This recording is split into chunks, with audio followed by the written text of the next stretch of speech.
listening to Basically a Sports Show. Follow us on Twitter at Basically Sports. Subscribe to our podcast on iTunes. And download every episode and more at basicallyasportshow.com. Now here's your hosts, Zach, Greg, Mike. And you're listening to Basically a Sports Show. I got to record this because we're going to start talking uniforms. We'll miss some good stuff. Yeah, go ahead, Mike. What you're saying. Go ahead. Yeah, I was just saying that as far as uniforms go, the Cleveland Browns white jersey, white pants, striped socks combo, at least to me, that's like the definitive look of the Cleveland Browns. Pretty much, yeah. And just for your information, Zach, if I had my choice, I would rather the Browns wear orange pants like they used to back in the 80s. Well, that's true, too. As far as the Browns and colored pants go, the orange looks fine. It's the stripeless unitard brown look that's just terrible. Yeah, I think I could almost tolerate those brown pants if they threw an orange stripe, like two orange stripes with a white one down the middle would look a whole lot better, I would think. It's not all about just an all-white uniform. I mean, there are some that I'm not crazy about, and there are others that I think look really good. I refuse to be pigeonholed in my uniform preferences like that. Speaking of uniforms, this actually just kind of broke recently, if you guys want to talk about it. Yeah. It's the Boston Celtics. Oh, the Boston Celtics. The Boston Celtics, yes. Gray sleeves. And I think I read somewhere, I think Chris put it on the sportslogos.net site that I was going to bring that up. That somebody got railroaded into wearing the sleeve jerseys. Oh, Portland. Well, everyone did. Well, Portland, I guess, was really against it, right? Every player who's commented on them has said they hate them. Right, all the players hate them. Doesn't look like anyone's buying them. But the NBA is, like you said, Greg, railroading everyone into doing it. We all know where the sleeve thing's going. Yeah. You know, it's a matter of time, and they're just trying to condition everyone for it. But the thing that really gets me about these are that they've got the shoulder loops. So in a way, it almost simulates a real basketball jersey. Right. If you're going to do sleeves, do something with them, you know? I hate them. I think we can all say that we all hate them. Right. But if you're going to put them on, make it worth your while. That's why hockey jerseys are great, because there's no wasted space. They're big, but they're used as a template for design. Exactly. Whereas when these basketball sleeves were being just slapped onto pre-existing jerseys, it's awful. Well, I think, too, that of all the jerseys, as far as merchandising goes, I got to think that the NBA is the sport where the least amount of fans actually wear the jerseys. At a hockey game, it's nothing but jerseys everywhere. Yeah, hockey's very much a jersey culture. You know, yeah, I don't have a Raptors jersey, but I have a Raptors a jersey. Right. Yeah. But that's what I mean. So, to try to – I don't know that the sleeves would make any difference. I just don't think people wear NBA jerseys as fans as much as they do in other sports. So there's a lot out here, but that's probably more due to the weather. Right. Where you can wear them like a tank top. How many black Mamba Lakers jerseys are there? Oh, too many. Yeah, one is too many. I own 2 Lakers jerseys. I own actually 3 basketball jerseys. I have Kobe Beijing Team USA jersey. But when you wear basketball jerseys, even if you're going to a basketball game, you tend to wear a T-shirt under them, right? Yeah. And so, they're trying to just cut out the middleman and put sleeves on the jersey and all that. But I'll just get a T-shirt that looks like a jersey and save myself a lot of money, yeah. Because the other thing I have is I have a Kobe jersey also, and I tend to wear that more because the other thing is my Derek Fisher jersey. While I like it, it's an authentic, so it's huge. Not necessarily huge, but it's just very long. Right. My Kareem Abdul-Jabbar jersey is very long like that too. Right. Yeah. Like I would probably wear it more if it was shorter, but I know it's gray is a trend, but it just looks so wrong. They look like for a team like the Celtics. They look like they're wearing Celtics. They look like they're wearing T-shirts. Is what right. It looks and if like they're they have the parquet design on the side. Make it like I don't know, like the same color as the floor. Make it gold or something. Don't make it gray. Yeah. And gold would kind of tie in with the Irish theme, right? In a way. And then they got the stupid belt buckle on the shorts. I like the shamrock on the shorts, though. I think that's nice. Yeah, they should use the shamrock on its own more often. So, that's a plus side. Yeah, but the white letters on the gray jersey I hated when the Marlins did it with their road jerseys that they never wear. I don't like it here either. You're right, though. I mean, the whole thing with the sleeves is so they can put ads on it. And does that mean – I just thought of this, and I don't know why it didn't occur to me sooner, but that means that we're going to end up in an era where it's going to be sleeve jerseys all the time.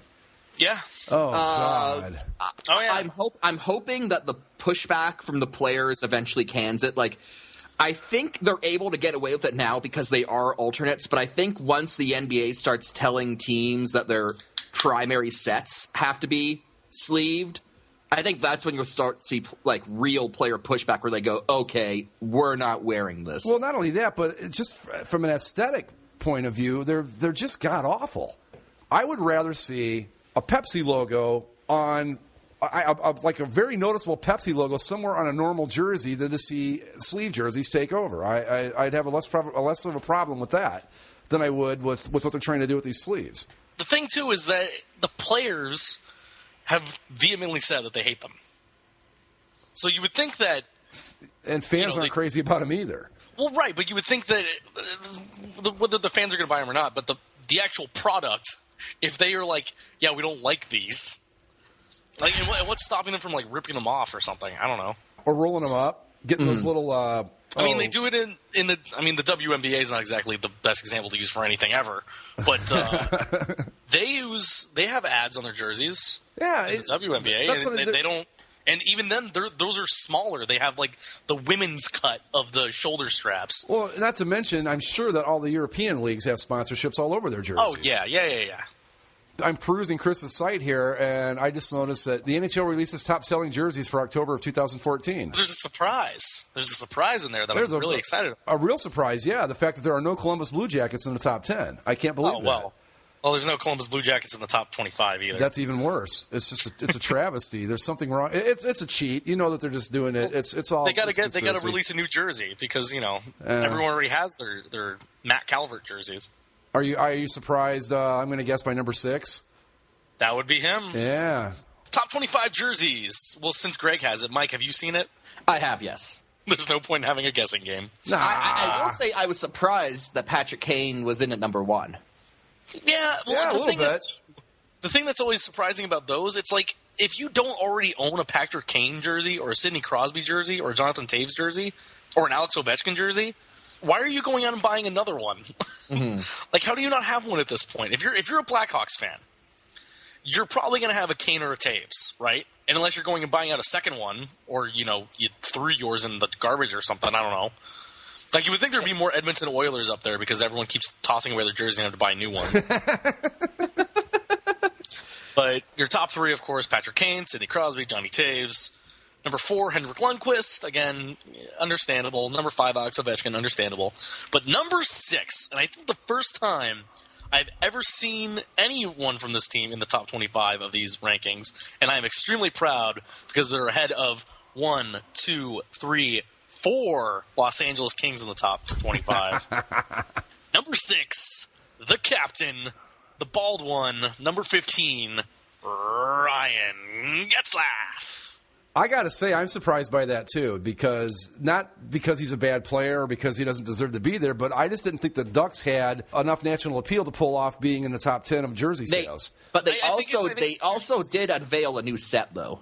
Yeah. I think it definitely is the New Jersey, but that also surprises me that, like, you would think if Ryan Getzlaf was number 6, I would have assumed Corey Perry was at least in the top 25. I just assumed that everyone who bought a Getzlaf jersey also bought a Corey Perry jersey because, like, how can you have one without the other? Well, of course, they travel in pairs because they both got the flu last night. One couldn't get it. Like, they both had to get it at the same friggin' time. Yeah, can we talk a bit about the Anaheim Ducks goaltender situation that got a bit ridiculous? Lord. I want to talk about Zach's Facebook post last night. I'm taking it you were at the game. I was at the NHL contest, yeah. There's a picture on Facebook, Mike, he posts. It's just his hand holding a beer, and it says, Getzlaf's out, Perry's out, time to drink. Yeah, Getzlaf's out, Perry's out, LaBarbera's in net, time to drink. Oh, yeah, I forgot about that part. Did it get to the point where both goalies were injured, so they, like, LaBarbera was like the emergency activation. Right. And then... I was actually in Denver on Sunday to see the Ducks play the Avalanche. Mm-hmm. And so me and my buddy would get there early, so we go down to the glass to watch warm-ups because, maybe you'll get a puck or something because you're a road fan and they like you. So I'm going there. They come out on the ice. John Gibson, the American stud young prospect, goes on the ice, leads him out. He's going to be the starting goaltender for the night. It's like, all right, Gibby, I like it. So I see Gibson go out there, and then LaBarbera comes out as his backup, and I'm like, okay, what happened to Anderson? Well, I guess, I'll find out later, but we got Gibby, we're fine. The Avalanche come out first, they do the whole bit, and the starting goaltender always leads the team on the ice. I'm like, all right, here comes Gibby. Wait, that's at number 30. That is not John Gibson. That is Jason LaBarbera. Where is John Gibson? Is he on the bench? John Gibson is not on the bench. I quickly run to Twitter, and lo and behold, there's a picture of goaltending coach Dwayne Rollison in full gear sitting on the bench. They had to activate Dwayne Rollison. Are you serious? I'm serious. Wow. Because they were only like a phone call away from calling you, Mike. Or an injury away, I should say. Well, because, Anderson was hurt, so they knew that happened. So they called up LaBarbera from the minor leagues. So they were going to have him back up on Sunday. And then Gibson gets hurt in warm-ups, so they obviously can't call for the backup from the AHL. But I guess the Ducks had already, just in case, they had put together the paperwork where Rollison could be called upon as the emergency goaltender. Because teams will have to do this from time to time. I know it's happened a couple times in Anaheim, once with the Ducks and once with the Canucks, where they had to call this guy that was the goaltender for the Anaheim Bullfrogs of the Roller Hockey League. And they call him up and say, hey, there was an injury. How fast can you get to the rink?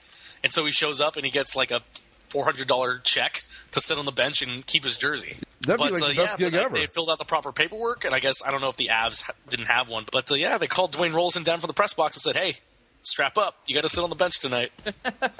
Number 79, Dwayne Rollison. So is Gibson going to end up being the number one goalie when this is all said and done, or not? The thing is, he's out for 6 weeks. Oh, for fuck's sake! he hurt his groin, so he's out for 6 weeks. I just want to say, I remember reading that now that you mention it.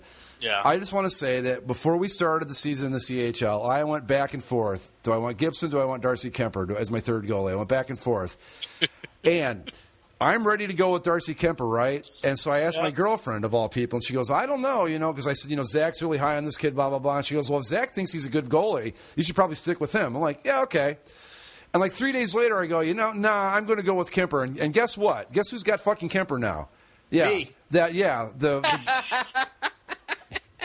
And Kemper already has, 4 shutouts? Yeah, he's got 6 wins. And, I would have been just like the triple-headed goalie monster if I'd gone with Kemper. Well, I couldn't have predicted that Gibson was going to give up 6 goals on the line.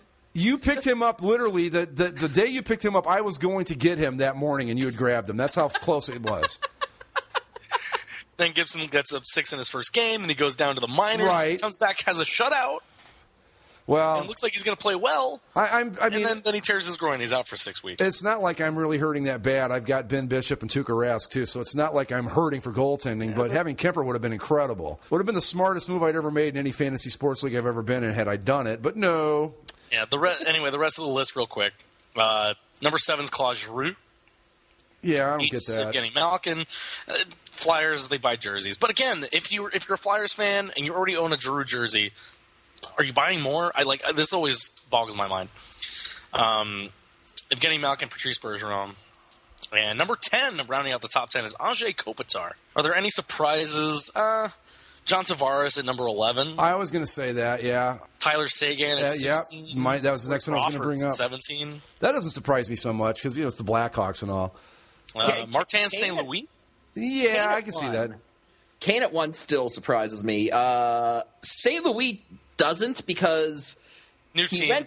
He went to the Rangers late last season. So this is the first offseason Rangers fans have really had a chance to contemplate buying a St. Louis jersey. Yeah, plus he was kind of instrumental in their run to the Cup last year, or the finals last year, I should say. Well, his mom dying was. Yeah, well, Yeah, I still guarantee, I know this is terrible to say, if his mom's still alive, they are not in that Stanley Cup final. No, not in a million years. I totally agree.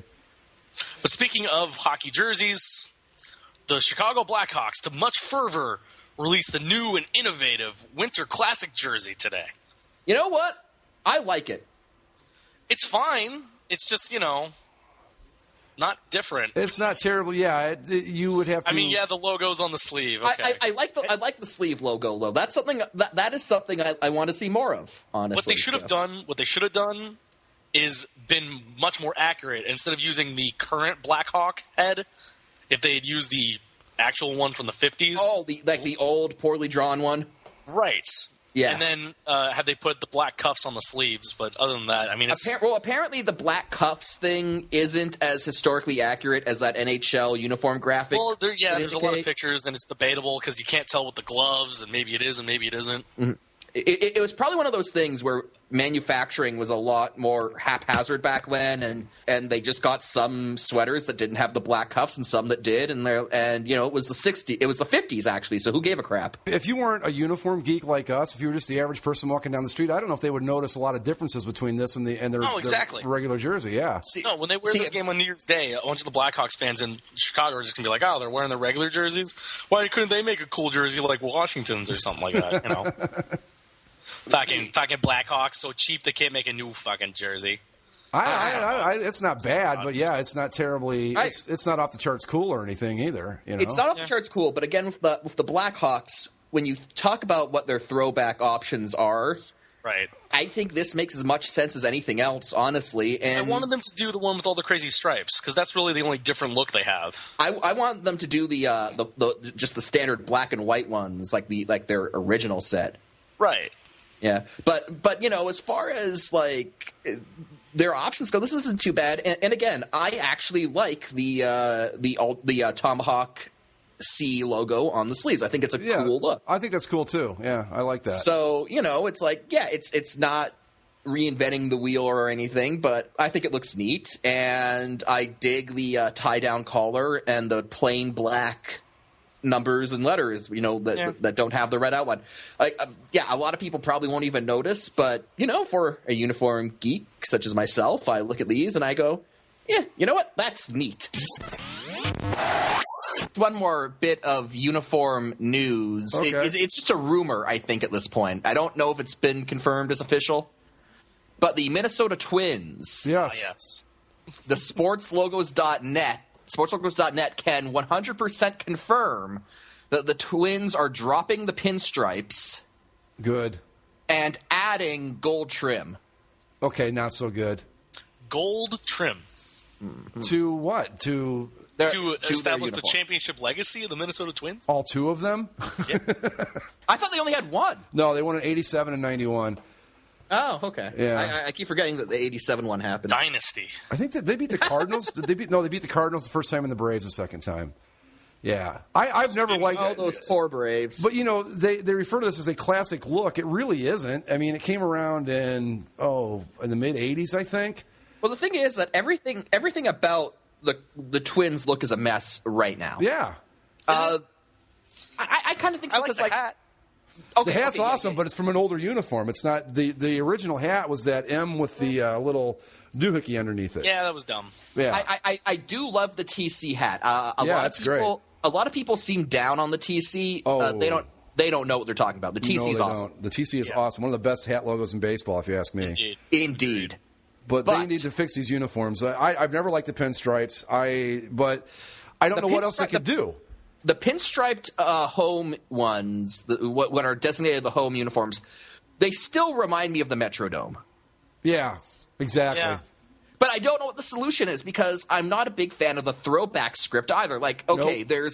there's old-timey charm, but that throwback Twins script just looks terrible. It looks cheap. It does look cheap. So there's classic, and then there's looks like this was scribbled on a napkin, and this is the latter. Yeah, I mean that's what this team they've got one of the best hats going, and they've never been able to figure out a uniform to put with it. Mm-hmm. I don't know what you do. I mean, maybe you do something based on the font that the hat logo's in and try to go that route. Just the monogram on the chest. Oh, the TC. Yeah, that would kind of like San Francisco does with their alternates. That would be cool. Yeah, or the Yankees. I'm kind of. I do admit that I was a big fan of the pinstriped Metrodome road uniforms.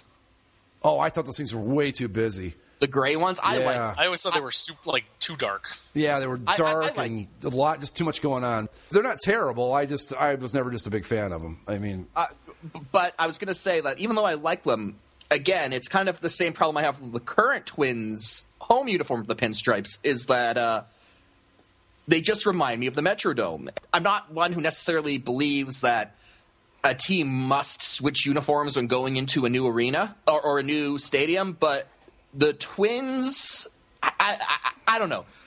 The old uniform, the Metrodome uniform, it was just so associated in my mind with indoor baseball that it just looks odd seeing it outdoors. But I don't think the straight throwback is the way to go either, because that old script I don't think is all that great. It looks haphazard and sloppy. Like you said, like drawn on a napkin. I like Zach's idea of just putting the hat logo on the jerseys. That would look really good, I think.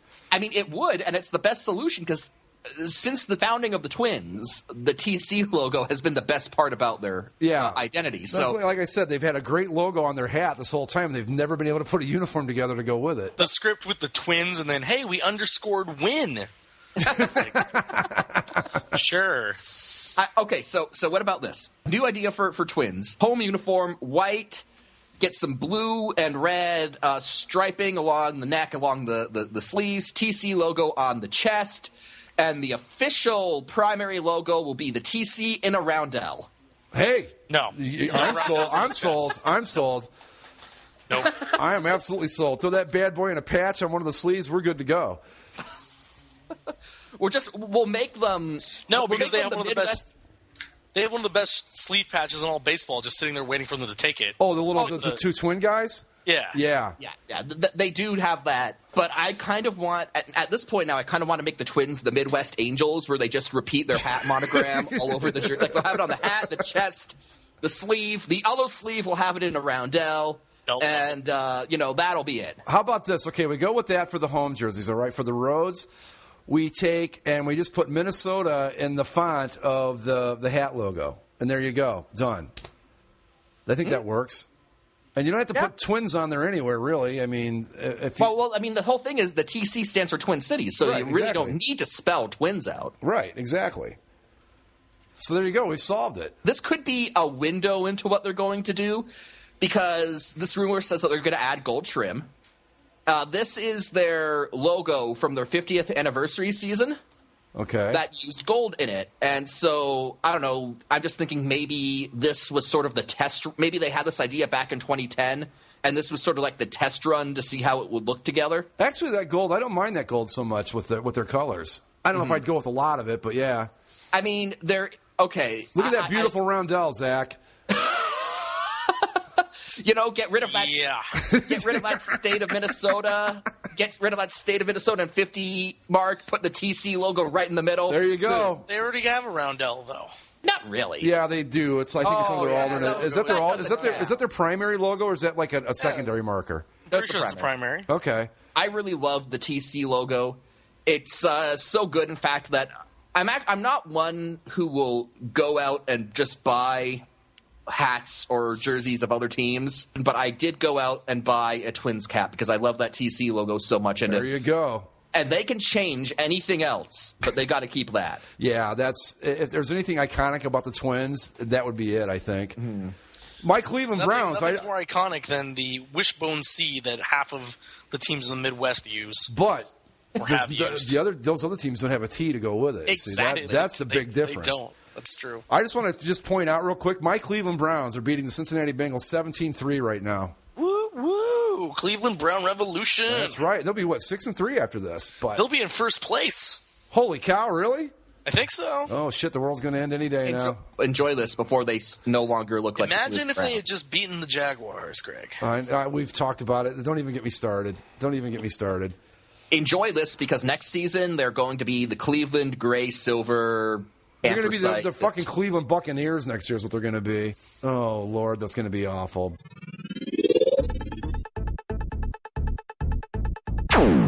College football playoff committee rankings. And? Not a whole lot of movement. I mean, there's a little bit, but there's a very important inclusion into the top 10. And before you go on with that, I just want to say, and who predicted that this team would make the top 10? I said they would be right on the border. You said that they were going to be right in there, so... I was kind of right. You were definitely right. But there you go. Quick run through from the bottom, because some of the bottom's weird too. Wisconsin comes into the rankings at number 25. Oh my God! Finally gives Nebraska another ranked team on their schedule. Congratulations, Nebraska. Georgia Tech moves up. West Virginia, despite losing at home by a point to a top 10 team, moves down 3 spots. They were at 20. They are down at 23. Our Duke Blue Devils at number 22. All right. On the collision course with Florida State. Mm-hmm. Clemson's at 21. Georgia, they lose in Jacksonville to Florida. They drop down to 20. Arizona loses to UCLA and drops to 19, while UCLA moves up to 18. Utah. Now, this is interesting. Last week, Utah was number 17. They went on the road and lost to Arizona State in overtime. So where's Utah this week? They moved number up. 17. Oh, okay. They stayed in the exact same place, despite losing. Well, this isn't the same rankings, but we've seen Arizona pop up all over the place in this thing, so nothing surprises me. Yeah. LSU at 16, Oklahoma 15. Your Ohio State Buckeyes, Greg. Well, you're cutting out. Up to 14 in advance of the big game against Michigan State. Oh, that's right. That's Saturday, isn't it? Yeah. I mean, that's this Saturday. Yeah. Your Go Buckeyes Bucks. at 14. All right. Nebraska still at 13. Which is... They moved up a little bit. All right.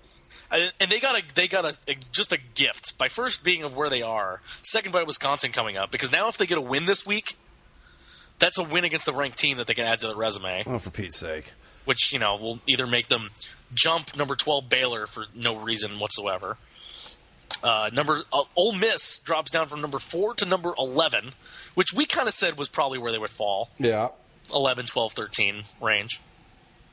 Number 10 is Notre Dame, and they're number 10 ahead of their game this weekend against your number 9 and now national championship contending Arizona State Sun Devils. Yes, sir.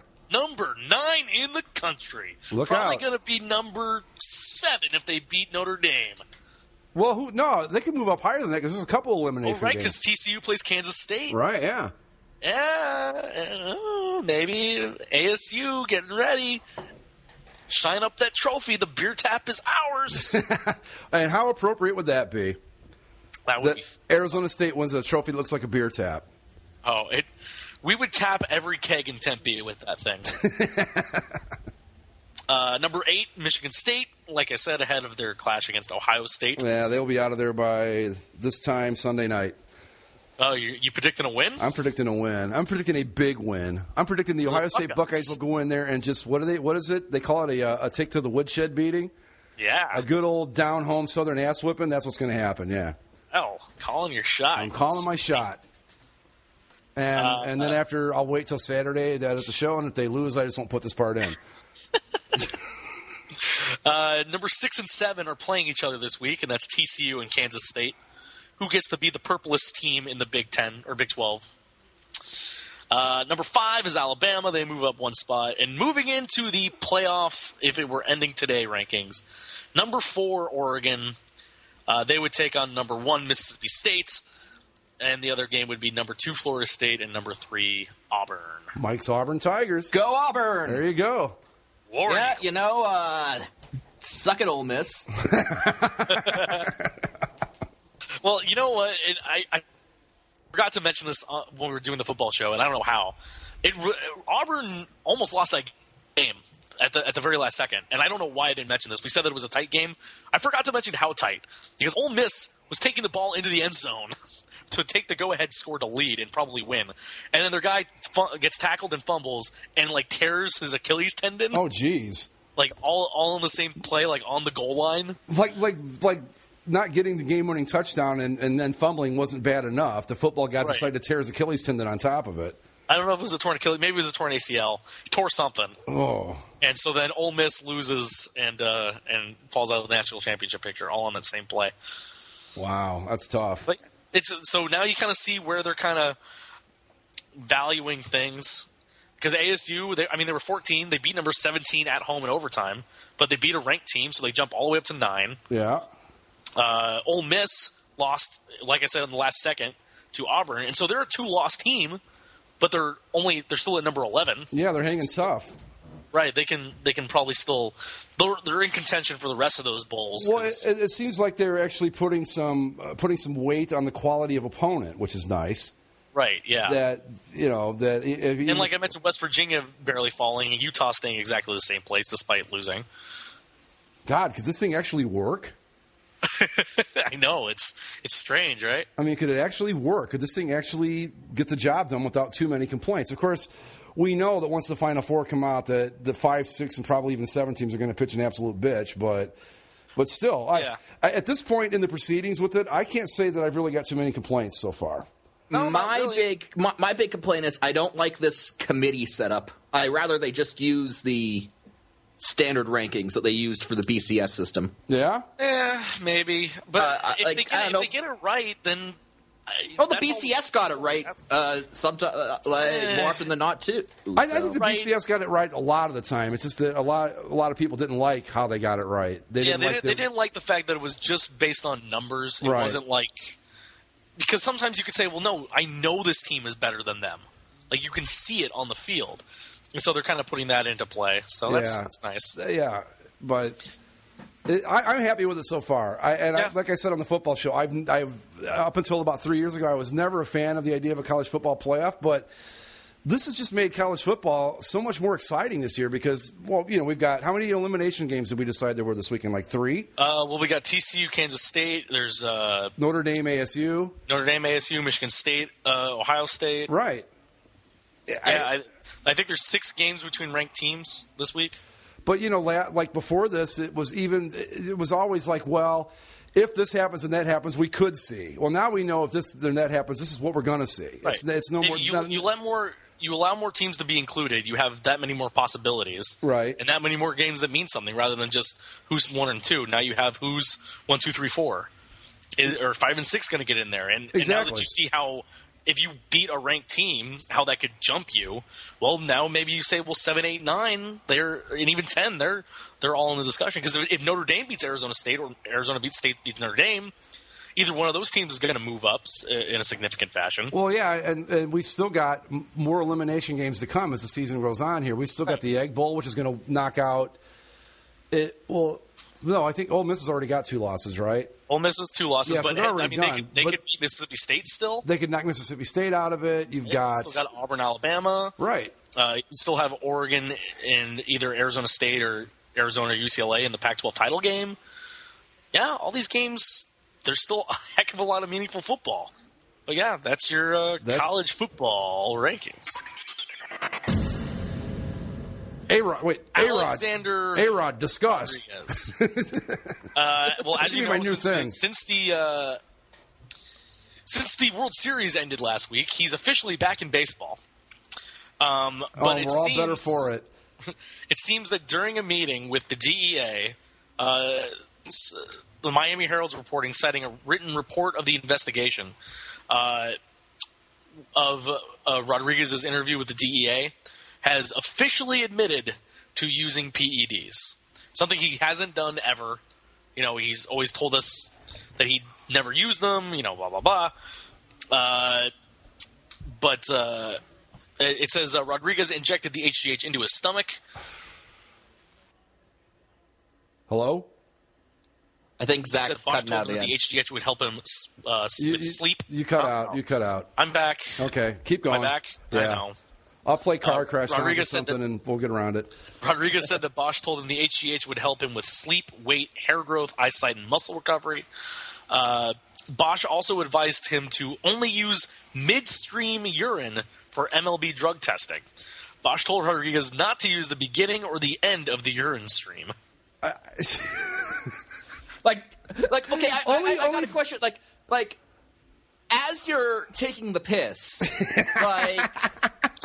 okay, you start, and then you let it start going, and then you just try to cut in, and then when you try to cut in, or do you stop? Because if you stop and start again, does that count like as a start the again, right? That's another beginning, right? Or is that still the middle of the original start? You just put the cup in the way. Well, that sounds messy.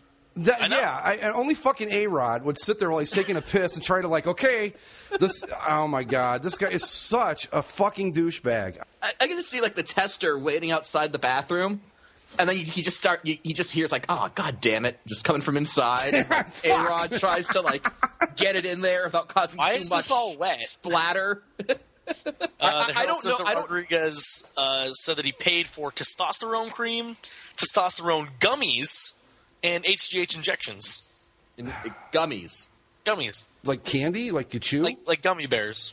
Wow. Filled with testosterone. Yeah. Just these roided up gummy bears. I hope they're in the shape of roided up gummy bears. God, wouldn't that be awesome? Like big muscular bears? Yeah. Oh man, that would be too funny. This guy, he's just got to go away. I don't even know what else to say about him. I'm so tired of him. And the Yankees don't want him back. No. But you know for a fact he's going to show up. Yeah, he's going to show up. He's going to show up at camp and be like, hey guys, what's up? He just shows up on game day, he just starts changing in the locker room, what are you doing here? No, yeah, I'm back.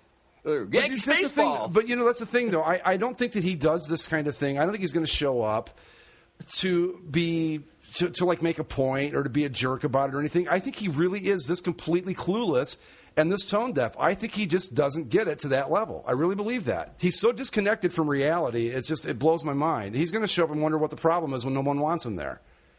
Probably. I don't know. So does he go in the Hall of Fame, you think, or not? No. Because that's going to be a discussion that people are going to bring up. I don't think so, but No, well, because you need the media to like you, and nobody likes him. This is true. It's the same thing with Barry Bonds.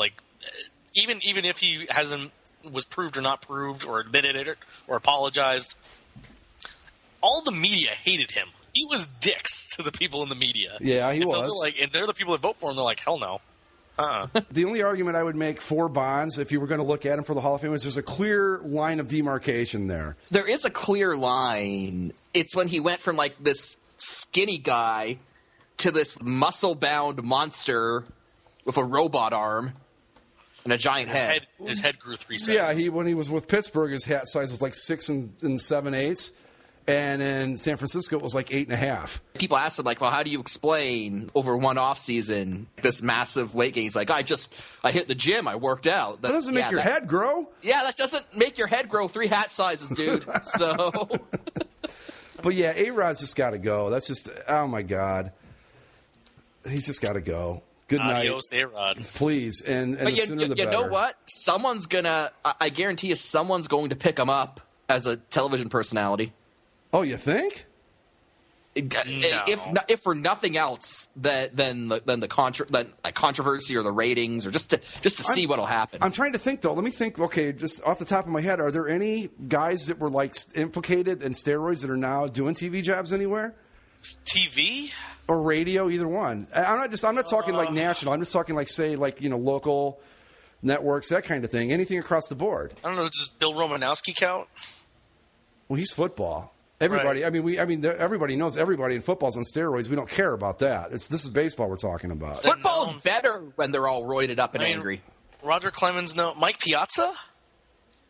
Yeah, Did he do anything? He was always questionable, but there's never been any definitive proof or any smoking gun. He kind of had that steroidy physique, where people said he always had back knee. Yeah, back knee. Yeah. Yeah, acne on your back. He kind of had that steroid physique where, it's relatively slim waist and legs, and it gets to the stomach and the chest and the arms, and it just balloons out. So yeah, and honestly, if I had to really take a look at it, he hit a lot better than a guy that played the number of games at catcher that he played should have hit. Because it's just hard to hit 360 when you're playing catcher. It's just hard to do. Look what happened to Joe Mauer. Yeah. Fell off a cliff. Yeah. But, and just to kind of wrap it up, so all the people back when this whole thing broke a couple years ago, it's not as bad, there's no proof, this and that. Look at the difference between baseball in the past couple seasons and before the serious testing started, and tell me that it wasn't going on. Come on. I remember certain people arguing that Barry Bonds, that it was great hand-eye coordination. Uh-huh. Yeah. Uh-huh. The guy, yeah. Anyway, I mean, he did have good hand-eye coordination, but that's it was a great. That's the sad part about him. I mean, yeah, he was a complete asshole, but he was a fantastic player. He didn't need the steroids to be great. I mean, does he break the home run record without steroids? No, maybe not. No, I don't think so. But no.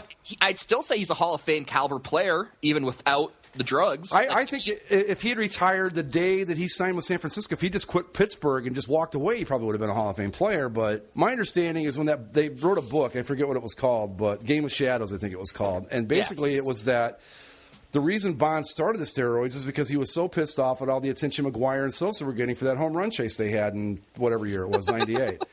And he was like, so he was a petulant child who wanted attention, essentially. Exactly. That's exactly what it was, yeah. But anyway, not fair. But other people, baseball. That's exactly what it was. If shitty hitters like McGwire and Sosa can do this on steroids, imagine what I could do. And we saw what he could do on steroids. Well, it was pretty damn impressive. But what I find funny about it is that McGwire and Sosa at least got in before the rest of the country clued in on it. Right. So, at least when they got all that attention, people credit that with saving baseball. Yeah, it probably did. So it's like, yeah, now, after the fact, it's tainted. But at the time, people loved it. Whereas Barry Bonds, by the time he started doing it, everyone had clued in, and everyone just knew he was an asshole. Right.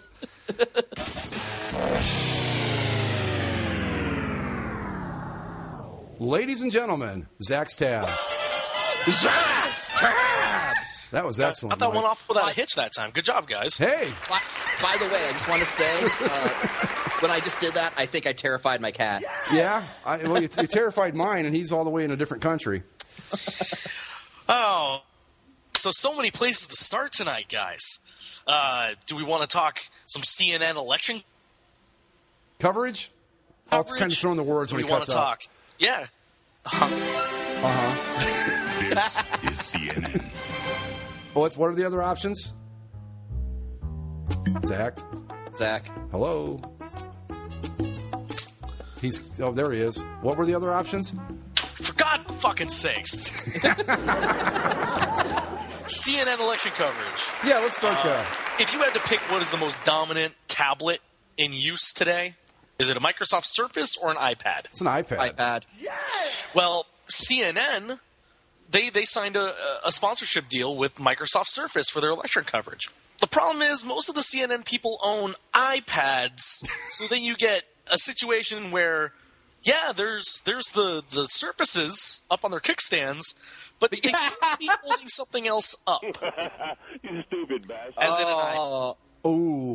Oh, that's was it also earlier? The NFL also has a sponsorship deal with Microsoft Surface, and they're all using them on the sidelines. And so a lot of the broadcasters, they don't think twice. It's like,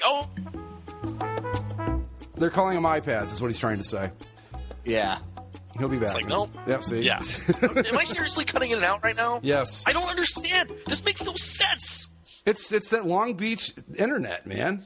It was fine a week ago. Well, you know what it is? It's too laid back. It kind of just gets caught up on the beach and all that and forgets what it's doing. I think that's the problem. No, I think it's just Skype. Skype's being a douche. Yeah, well. But yeah, the NFL did the same thing, and even players are referring to these things as iPads, even though they're not iPads. And the NFL said, you can't do that. It's one of these things where it's become Coke or Kleenex. Exactly.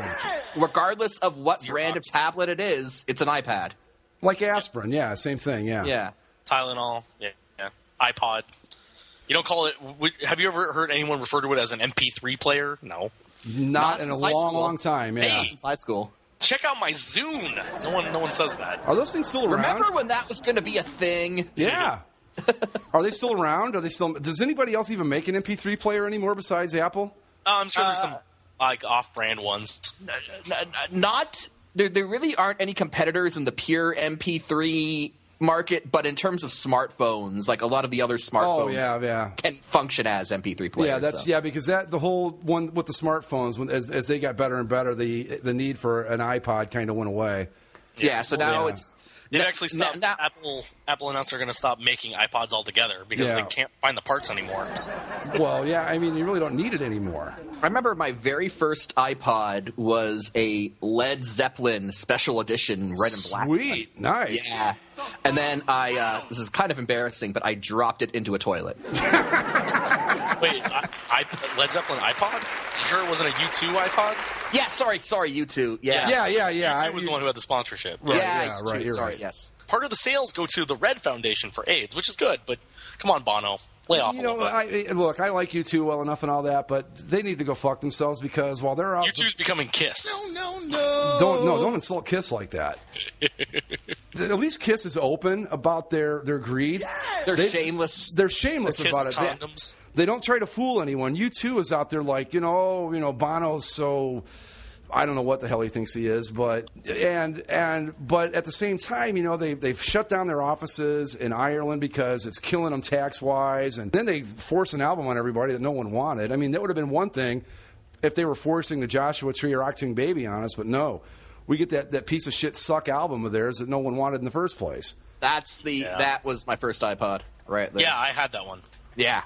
Oh, Yeah. I missed that colors. brilliant I didn't black care and white about screen. U2.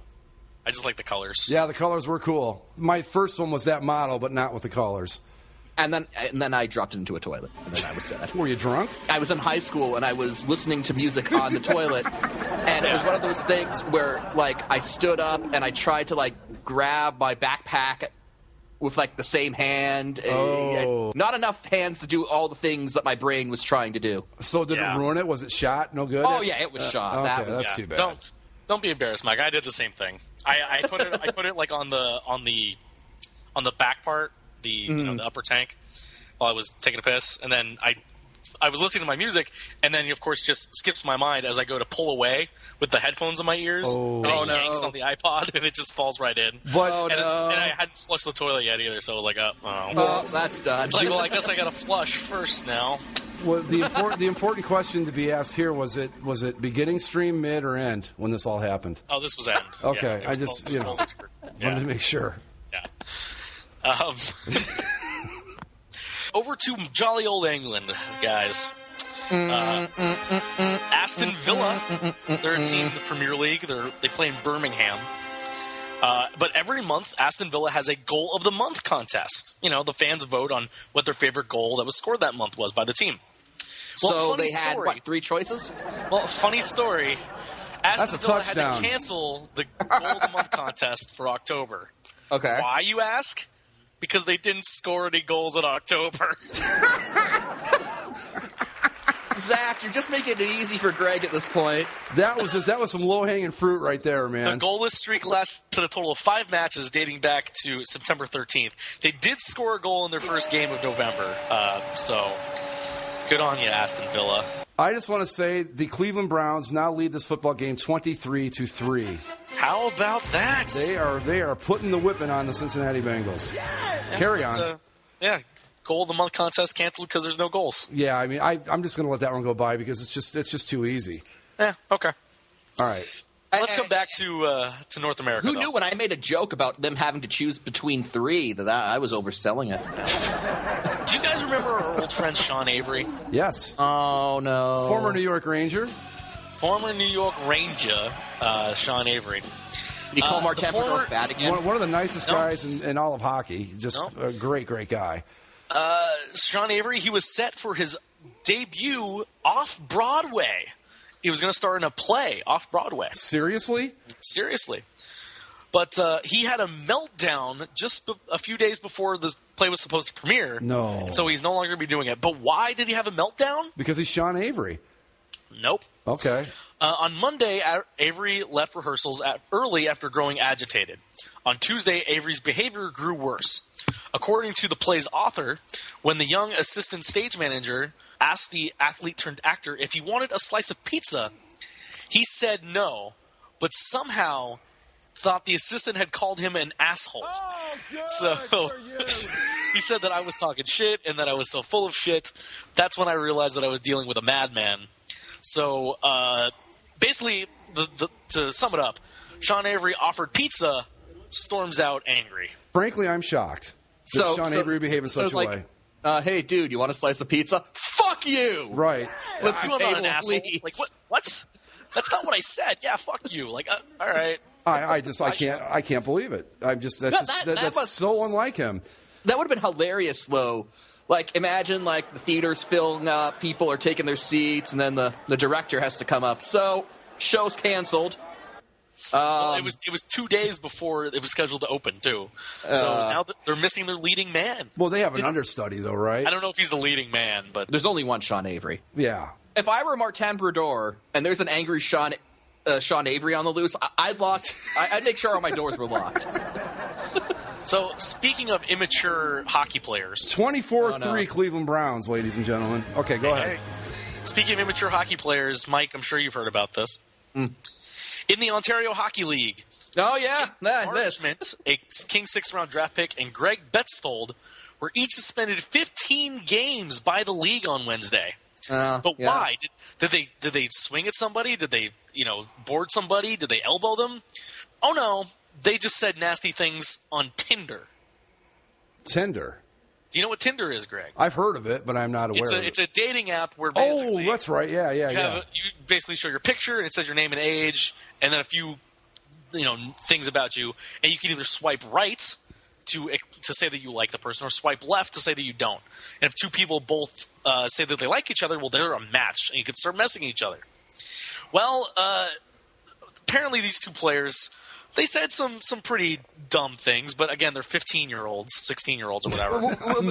What? Okay, first of all, if you're playing in the OHL, even if you're not NHL bound, if you're playing in the OHL, you shouldn't need fucking Tinder to hook up with No, a but girl. I could see why they would do it, because it's like if you're traveling around, it's like you can just start swiping people and see if there's a girl that's down to hook up with you in that city at that time. Mm-hmm. Yeah. And if you click on the link, you can see some of the screenshots of the conversations. Oh, no.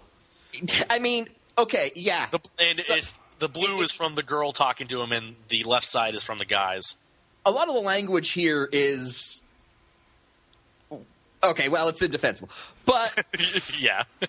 But, at the same time, these are two conversations between teenagers... On a very superficial dating application. On a very superficial dating application, and I kind of want to say, the fuck do you expect? Right. That's like the thing for me here isn't that these guys were being douchebags on Tinder. There's a lot of them, and it goes day by day. 15-year-old is douchebag on Tinder. News at 11. Yeah. But to have the league suspend them each 15 games? Come on. Whose high horse are you on? And the thing that really gets me is that it seems to me that the girls could dish it out as well as they could take it. Right, the girl was coming back at him. Let's see. They were being douchebags, but they were calling them out on being douchebags. Yeah, the girls were holding their own, so it's not like they assaulted some delicate flowers or anything. I think part of it is, according to this little thing from the official statement, it says, these suspensions follow recent social networking activity that has come to the league's attention. The most inappropriate and concerning activity contravenes the league's social networking policy, including respect and sport, blah, blah, blah. I think what the league's problem is look, Tinder is not a social network, guys. No, this isn't Facebook. This isn't Twitter. It's not Facebook. It's not Twitter. It's a dating app. And as you said, Zach, it's a superficial dating app. You go on there, you say, oh, you're hot, oh, let's talk for a second. And then, sometimes conversations don't start. Sometimes they don't go anywhere. Sometimes you have conversations with people for days and realize that they're crazy people and they want to have children with you after talking to them on Tinder for 3 days. No, that hasn't happened to me recently. Well, hold on. Now you got to tell us about that. Come on. It's in the Love Line thread if you're curious. There's a full detail. Really? Did that actually happen to you? Oh, yeah. Oh, holy hell. I got to see this. Yeah, I spoiled it because it's a really long story. But you can open up the little spoiler tag and you can read for 15 minutes. The Love Line thread. Yeah. I don't agree with the 15-game suspension because ultimately this isn't something for the public. That's a good point. What was supposed to be a private conversation on the private conversations among teenagers on a dating site. Like, it's like, and it's like, okay, when you're dealing with kids, obviously, if you hear them talk this way to each other, you basically say, cut it out, and you let them know that that's not acceptable. But at the same time, you're a naive idiot if you think they're not talking that way to each other in private. I mean, fuck, imagine when you were a teenager. Like, you said shit to your friends in private conversations that you would not that you would not want to get out to your parents or teachers or whoever. So, you know, I know what I'm about to say sounds very cliche, but honestly, it's the best. It's the best thing that applies to the situation. Boys are going to be boys. Yeah, pretty much. Pretty much. It's like I just don't. It's not suspension worthy. No. Even if it is, it's not nearly 15 games worth. It's not worth more than Matt Cook got for trying to murder someone. Right. I can't find your post, Zach. Oh, it's back there.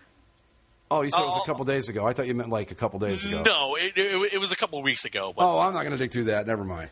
I'll send it to you here in a minute. We continue. I'm sure you've seen the DirecTV ads with Rob Lowe. Yes. Yep. Some of them are hilarious. We don't have DirecTV up here. Oh, you don't? Well, they're comparing, somebody with cable versus somebody with DirecTV. And the person that owns DirecTV is, of course, super cool Rob Lowe. Because he's Rob Lowe, and he's cool, and he has all the channels. Mm-hmm. And then there's other Rob Lowe's where it's like super creepy Rob Lowe, where he's like, I just go down to the public pool and watch people swim. Yeah. And it's him in like a leather jacket with binoculars sitting on the edge of a pool. Oh, God, that is and it's hilarious. But one of the ones they have is painfully awkward Rob Lowe. Yeah. And in that one, he's a guy that looks kind of dorky. Yeah. And one of the things is he can't pee when people are watching. Like he says, "Fact, I can't go with other people in the room." Well, there's a society for everything nowadays. Oh, there is. It is. Oh, God. And so the CEO of the International Pruritus Association estimates that some 7% of Americans have some form of, quote, shy bladder syndrome and is protesting this commercial. Christ. And the sad part of this is that I'd heard of this organization before you brought this up because Howard Stern had them on a while ago. Yes. Of course, ridiculing them, obviously, but oh my God. Right. So the people, the Association for People with Shy Bladders don't want this commercial to air because it hurts their feelings. Fuck them. Fuck them, fuck them, fuck them. That's what I have to say about it. God damn it. It's a funny commercial. Look. There's a simple solution to the shy bladder. Go to a stall. There, problem solved. Look. Use your dues money from your club to go, I don't know, buy something or something. No, exactly. If you're a shy, if you have a shy bladder, then you're really just being a sadist. No, you're just being a masochist if you're using a urinal anyway. Exactly. Like if you know this is an issue, then there is an easy solution. But on top of all of that, look, I consider myself a sensitive person when it comes to trying to take into other people's feelings into account, right? The feelings of people's different belief systems, but this has gone too fucking far. It's a funny commercial. Yeah, we don't mind if people have a little fun with it. It's a situation that a lot of people don't understand. In this particular case, the portrayal is making it look ridiculous that this guy is a loser for having a problem. What if he didn't have an arm or a leg? Are you going to make fun of them? Yes. Oh, my God. That's oh, my not God. the same thing. What did you call the waitress with one leg? Eileen. What do you call a dog with no legs? Nothing. It won't come to you anyway. Okay. It's a funny commercial. It's a funny commercial. Can we not just have funny commercials without turning it into some kind of contrived social crusade? Well, here's the thing, okay? To be offended by this, even if you are afflicted with this horrific condition, you got to really want it to offend you for it to offend you. Come on. But the commercials are well done, I will say that. No, they're funny. Yeah. There's no like. This is a real organization. Yeah. Oh, yeah. They got like an address and everything. Oh, I'm sure. Like a website and like stationery. Everybody has one. The ad is in poor taste and ridicules a serious problem, said Steve Seufer, CEO of the International, how do you say it? Purus Association, which estimates that some 7% of Americans have some form of shy bladder syndrome. You know what? Go fuck off. So, I think Bill Simmons is trying to get fired. Oh, I don't doubt it for a second. Has this become that episode of Seinfeld where George Costanza is trying to get fired by the Yankees and he ties the World Series trophy to the back of his car and does donuts in the parking lot? Bill Simmons has called out Mike and Mike, his ESPN colleagues. Simmons went on to Colin Cowherd's show the other day to talk about LeBron James. Simmons basically said stuff like LeBron James' early season struggles might be evidence of a permanent decline in skill. Mike Golick thought that those were ridiculous, and then decided to also say that Simmons is a guy who likes to just grab the headlines. So Bill Simmons was angry about this. Said what Mike and Mike did today was absolute garbage. I would say I lost respect for that show, but I never had it. For an ESPN radio show to pull an interview out of context from another ESPN radio show, then play the moral authority card is disgusting. Dude, they do that all the time. Yeah, go ahead. Have the balls to call me to discuss it on the show. Don't pull it out of context just because you need fodder for a segment. Pathetic. And then he went on to post a link for the Ombudsman article that was posted after he got suspended. And so Simmons decided to say, but hey, I'm just a guy who can't evolve, right? Oh, my God. He's asking for it. I can't blame him, though. Honestly, I mean, I know he wants out of there. I don't think he's ever been happy that being at ESPN's made him a ton of money and made him way more famous than he ever was. But I don't think he's ever enjoyed it all that much. I think he kind of feels like he sold out a little bit by going there. I hope that there's this game of chicken now where ESPN wants to fire him, but they don't because they know that's what he wants. So it's just this unhappy situation where each is waiting for the other to blink. Have you guys ever listened to Mike and Mike? I have not, actually. No. They're kind of useless for me. They're horrible. The most I've ever seen of Mike and Mike is that they had some really trippy opening that made it onto the general design section of the Kramer boards. And all I knew about it was that it was a sports show. But this really trippy opening just looked so stupid. I'm like, this show looks like it's terrible. No, they were one of the first to have the full radio show done in like one of the ESPN studios and put on TV. ESPN does that shit all the time, where they'll grab something out of context, from one of their own shows and play the shit out of it on other shows. Just to like he said, they just need fodder for a segment. It's part of ESPN's thing, is just promoting themselves. The biggest story at ESPN is always ESPN. Yeah. Some quick movie news. I don't know if you care, but Paul Rubens said that they are making another Pee-wee movie, and also announced today, much to many of the chagrin of 90s kids all around the world, Toy Story 4 has been officially announced as being in development. No! Toy Story 3 ended perfectly. There's no reason for this. That's where it should have ended. It was... Toy Story 3 made me cry. It was the perfect ending. Guys, Hollywood doesn't know when to say when. Never has. But Pixar and Disney are usually good about this shit. They don't extend things just for the fuck of it. But Pixar was supposed to have integrity. Yeah. And now we're sitting here with Toy Story 4 apparently coming out in 2017. You know what? I'll be okay with it if it's completely new cast of characters, completely new house, completely new kids, start fresh. Well, I would think that they wouldn't have Woody or Buzz back. I would have to think. But I could see a situation where they have all the other bit characters come back, like Mr. Potato and the Piggy Bank and T-Rex. Rex. Yeah. Slinky Dog. Now, Slinky Dog's voice actor died. He's gone. Well, didn't they replace him in the third one? I think they use a different voice actor. Did they, or did I want to say that in the third one he was? No, he was in it. Yeah. Well, I know that when's it supposed to be out? 2017. Oh, he'll be too old by then. I was going to say, I know my 6-year-old nephew would be thrilled, but he doesn't care about the plot and all that. He just likes seeing, the toys talk on screen and all that. He's not really too concerned about the overall story arc or anything like that. But he'll be in Toy Story 3 made people cry. Yeah, that's the perfect time to end it. Oh my God! Have you seen the video clip of this Mike and Mike? They have a couple football helmets on their desk with their faces on them. All right. Anyway, I'm sorry. I didn't mean to digress, but and the very last thing, guys, mark your calendars. I know you already have it down, but I'm just reminding you. Mark your calendars.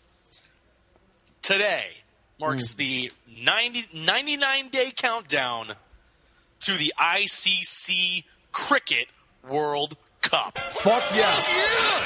Fuck yes. I can't wait. There will be plenty of debate between now and February 14th, but there's so many talking points. Could it be Kumar Sangakkara's last hurrah for Sri Lanka? Nah, he says that shit every year, and he'll be back. He's the Brett Favre of curling. Exactly, okay? right, exactly. I mean, he's 37. It might be his last go ride here on the World Cup, but he's got his really old teammates also.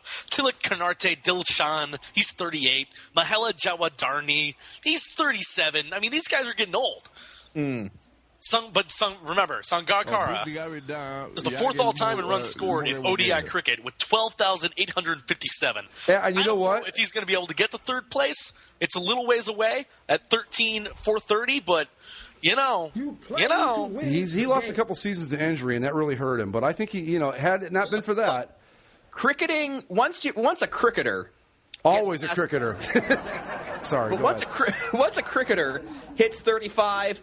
It's a 50-50 shot year to year, whether or not you still got the skills to go. I totally agree, yeah. It's kind of like an NFL running back. 35 is kind of like the point where it could go downhill real quick.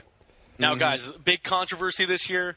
Cricket, usually very traditional sport. Players dressed in all white going against each other. But this year, for the first time in World Cup history, colored uniforms. No, I hate it already. Yeah, you can't mess with tradition like that. Come on. I mean, just look at some of these things, guys. I mean, it's appalling. What is this all blue monstrosity? You can't have a legend like Sangakkara in this all blue spandex shouldered monstrosity. I mean, come on. I mean, look. First.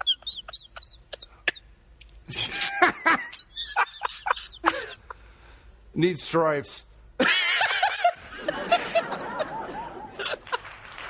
No, but seriously, can you pronounce that guy's name? Am I doing a good enough job? I think you did the best anyone could have done. Kumar Sangakkara. I mean, this used to be the gentleman's game. Sure. And now they're wearing blue. I don't know what to make of this. Oh, see, you're one of those traditionalists. You're just stuck in the past. You don't like any progress. You know what? The all white is always going to look good. This blue thing's a fad. Okay, in 10 years, all white's still going to look good. As far as I'm concerned, it's not real cricket unless it's British prep school style with sweaters and sports jacket vests. Okay, if there's not a tie involved, it's not real cricket. That's right. All that aside, the uniform controversies and all that, we're only 99 days away. Yeah. We are in the home stretch now, guys. So it's just a matter of time. I mean, I can't wait. I can't either. I would think that be glued. We not only should we do a preview show, I think we should do 3 preview shows just to make sure we get it all in before it starts. Yes. Okay. Cricket World Cup 2015, New Zealand. Be there. I do have one little thing I wanted to bring up. In reference to the low crowds of the Florida Panthers. Crowds.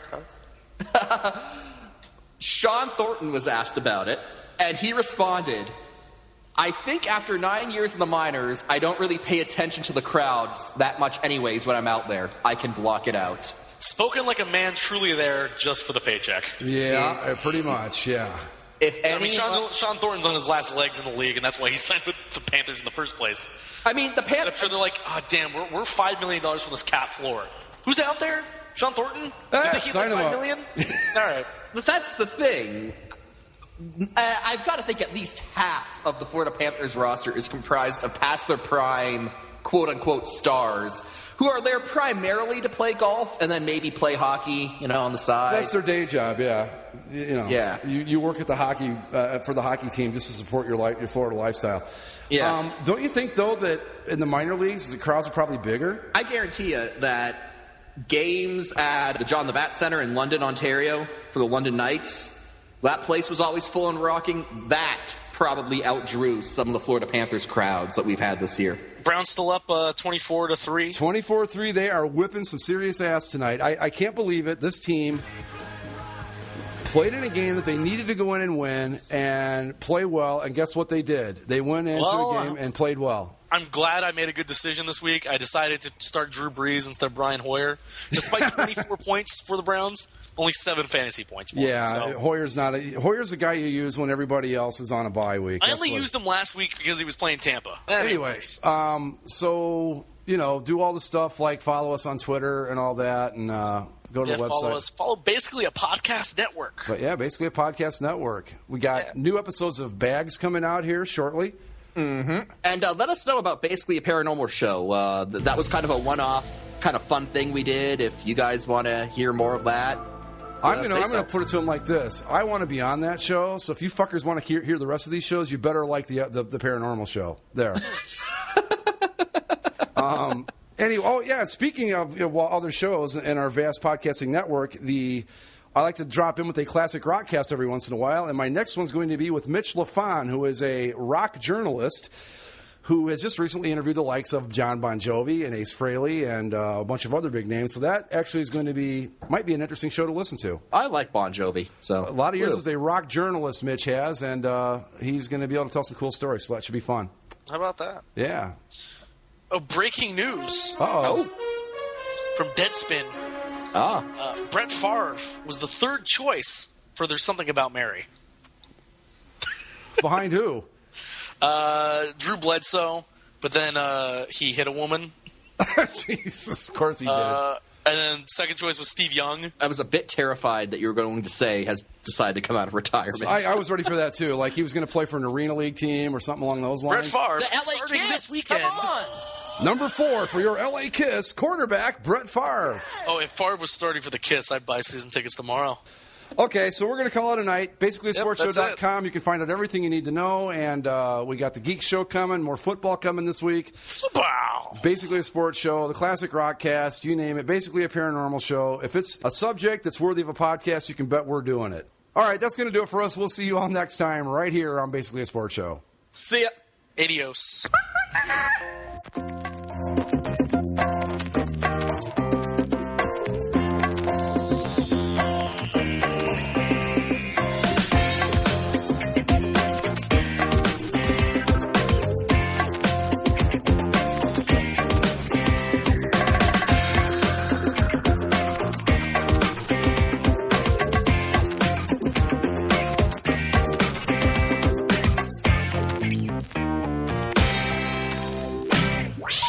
Please hang up and try again.